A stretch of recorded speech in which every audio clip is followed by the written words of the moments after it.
Après 4 mois de réflexion, les équipes de France Stratégie ont remis au Premier ministre et en présence de Myriam El Khomri, ministre du Travail et de l'Emploi, le rapport sur le compte personnel d'activité.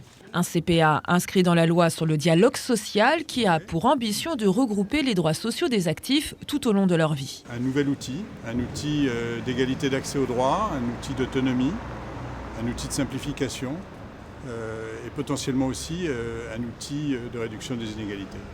C'est dans les locaux de France Stratégie que la commission a organisé 6 séances de travail, 24 auditions et 3 ateliers. Leur objectif, construire un modèle de sécurisation des parcours professionnels qui de nos jours sont de plus en plus discontinus. Chaque année, 20% des actifs vivent une transition professionnelle.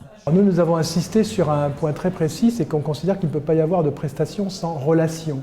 Donc cela veut dire que l'accompagnement des personnes qui pourront en bénéficier, donc la plus large partie, puisque c'est un compte universel, soit accompagné dans tout leur cheminement, aussi bien lorsqu'ils seront en activité que lorsqu'ils ne seront pas en activité.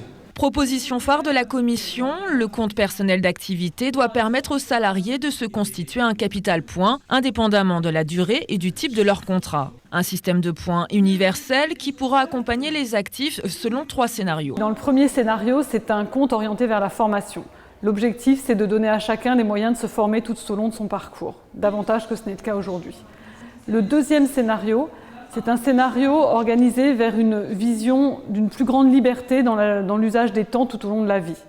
C'est par exemple pouvoir utiliser ses droits pour, à un moment donné, passer du temps à des activités d'intérêt collectif. Le troisième scénario est axé sur la simplification de l'accès aux droits pour les personnes. Pour que les actifs aient connaissance de tous leurs droits, la Commission préconise également la création d'un outil numérique innovant. Une application test a donc été développée par le créateur de l'appli mobile Facebook et Twitter. Il suffira de quelques clics aux utilisateurs pour avoir accès à leurs droits, notamment ceux concernant la formation. Par exemple, si on a accumulé 152 points au terme de 20 ans d'activité dans 3 ou 4 entreprises, avec ces 152 points, on peut visualiser quelles sont les formations dispensées par quel organisme, pour combien de points, et ainsi orienter son parcours professionnel vers une voie qui nous intéresse. Et l'application permet également de visualiser pour chacune de ces formations le pourcentage de personnes qui ont trouvé un job à l'issue de cette formation. Les conclusions du rapport vont alimenter les débats avec les partenaires sociaux durant la conférence sociale du 19 octobre. Les contours et modalités du compte personnel d'activité seront ensuite précisés dans un projet de loi présenté début 2016.